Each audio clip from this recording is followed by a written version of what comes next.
또 여러분들 반갑습니다. 먼저 아기 예수님께서 여러분 모두에게 평화와 기쁨의 은총을 가득히 내리시기를 기원합니다. 우리 신앙 공동체는 대림절을 지내면서 아기 예수님의 탄생을 고대하며 살았습니다.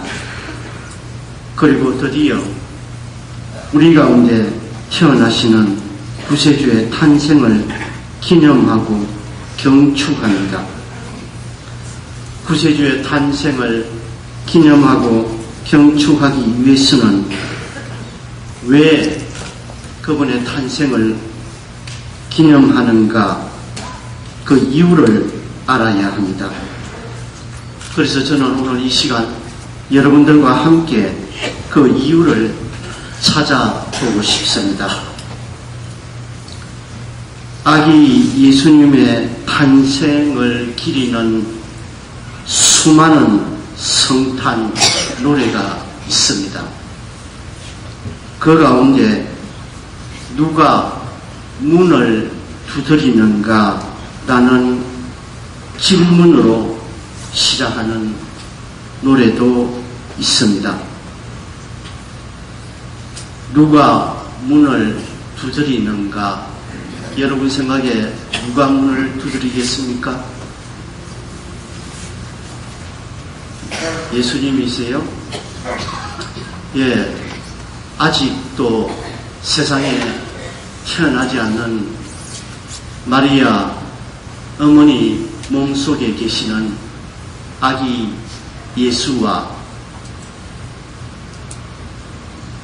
요셉과 마리아가 문을 두드리고 있습니다. 왜 문을 두드리고 있습니까?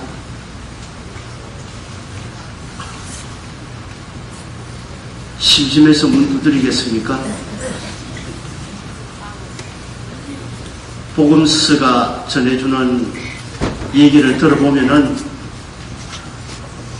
이 성가정은 나름대로 절박했습니다. 아기를 곧 해산해야 하는데 해산할 곳이 없었습니다.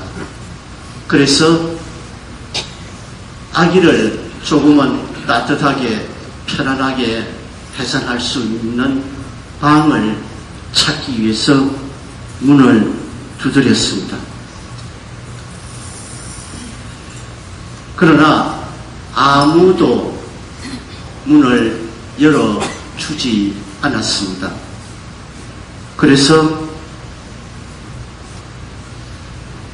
마리아와 요셉과 아직 태어나지 않은 예수 아기는 문 밖에 머물 수밖에 없었고, 그것이 구체적으로는 짐승들이 살고 있는 구유밖에 없었습니다. 사람을 사랑하는 마음으로 이 세상 안으로 들어오시는 하느님께서 태자를 맞는 참으로 어처구니없는 상황이 벌어지고 있습니다. 문을 두드리는 소리는 2000년 전 그때 당시에만 문을 두드리는 소리가 들렸을 뿐만 아니라 오늘을 살아가는 이 시대에도 문을 두드리는 사람들이 없잖아 있습니다.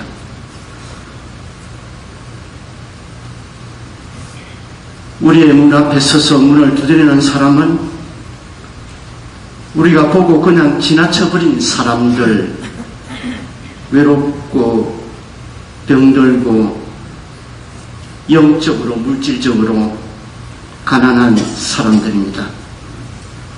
삶이 가져다주는 무기에 짓눌려 힘들게 고달프게 살아가는 사람들입니다.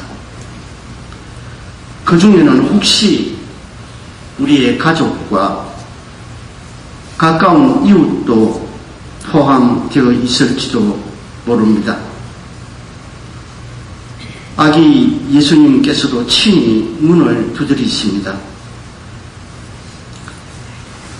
베들레헴에서 아기의 모습으로 태어나신 예수님께서는 나중에 어른이 되시어 저희들에게 너희가 내 형제들인 이 가장 작은 이들 가운데 한 사람에게 해준 것이 바로 나에게 해준 것이다 말씀하시고, 아울러 너희가 이 가장 작은 이들 가운데 한 사람에게 해주지 않은 것이 바로 나에게 해주지 않은 것이다 라고 말씀하시고 계시기 때문에 그때 당시에 예수께서는 아기의 모습으로 여전히 문을 두드리고 계십니다.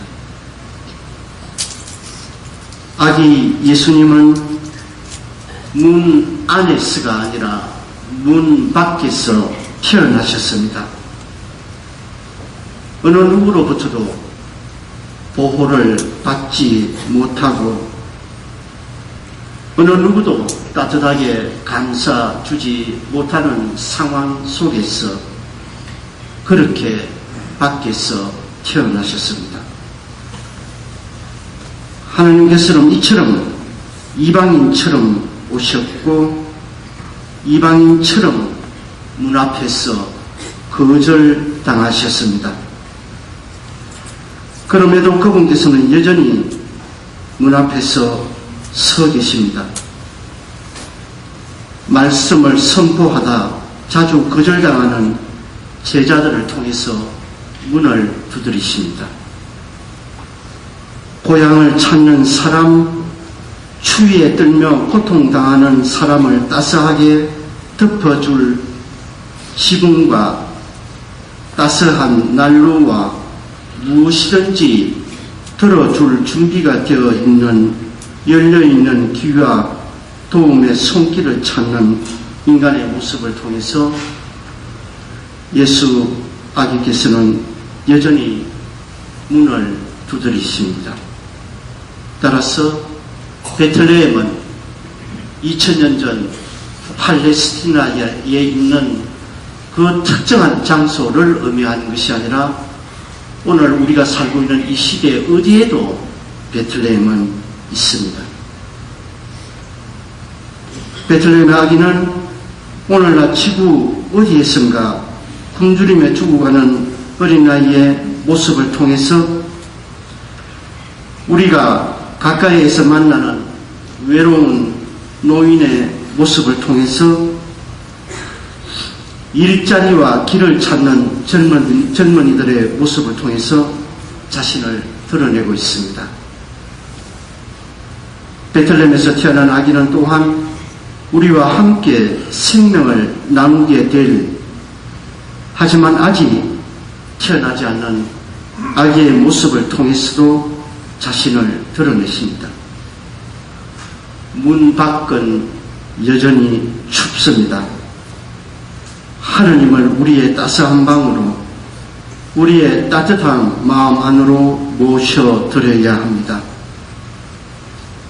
그분과 그분의 모상에 따라 창조된 인간을 우리 곁에 거처하도록 우리가 나서야 합니다. 아기 예수께서는 베들레헴까지만 오시지 않으시고 우리의 마음에까지 오시고 싶어 하십니다. 아기 예수께서 베들레헴에 수천 번 태어난다 할지라도 바로 우리 안에 태어나지 않는다면 우리는 영원히 구원으로부터 버림받은 자로 남을 것입니다. 오늘 내가 만나는 모든 사람은 어쩌면 하느님께서 그 사람을 사랑하고 돌보라고 나에게 책임을 맡긴 사람이 아닐까라는 곳으로 우리의 생각이 머물면은 지금 우리 가까이 옆에 앉아있는 형제 자매들이 그냥 스치고 지나가는 사람으로 그렇게 머물 수는 없을 것입니다.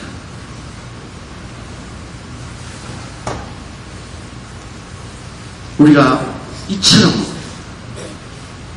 우리 가운데 태어나도록 기다렸던 예수 아기께서는 땅에 오셨지만 그분의 백성은 그분을 맞아들이지 않았다고 요한복음 서문은 사람이 되신 하느님을 맞이하는 백성들의 처신에 대해서 한탄하시는 모습을 오늘 복음 말씀을 통해서 전해줍니다.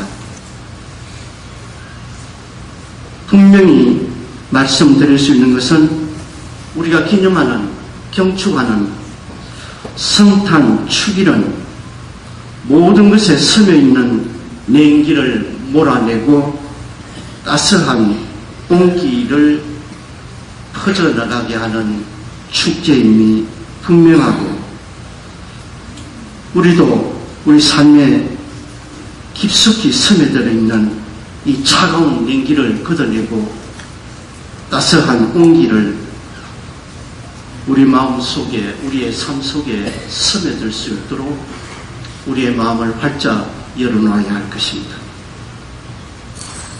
기쁨과 평화로 가득 찬 성탄을 맞이하여 여러분 모두에게 이 세상에 오신 아기 예수님의 사랑이 풍성히 내리시기를 기도합니다.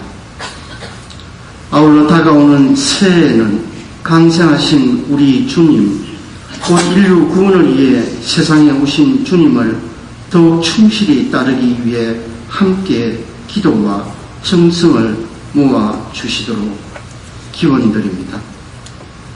지난 한 해 동안 기도와 헌신으로 본당과 교구를 위해 수고하신 모든 분들께 감사드리며 하늘은 기뻐하고 땅은 즐거워하는 성탄을 경축드립니다. 사랑이시기 때문에 사랑의 모습만으로 자신을 드러내시는 하나님의 섭리와 은총 속에서 다가오는 새해를 교우 여러분들 행복하게 맞이하시기를 빕니다. 새해는 많은 결실을 기대하면서 희망의 씨앗을 뿌리시기를 기도합니다. 우리 가운데 탄생하시는 아기 예수님께서 우리 모두를 당신 품 안에 안으시고 우리의 고단한 삶을 위로해 주시기를 소망합니다. 특히 양덕동 주교자 성당은 우리 교구의 맏딸로서 크고 작은 행사가 있을 때마다 누구보다 더 앞장서서 수고하시는 본당입니다. 제가 일일이 감사의 인사를 전하지 못한다 할지라도 늘 제 마음속에 여러분 모두를 품고 살고 있음을 기억해 주시기를 빕니다.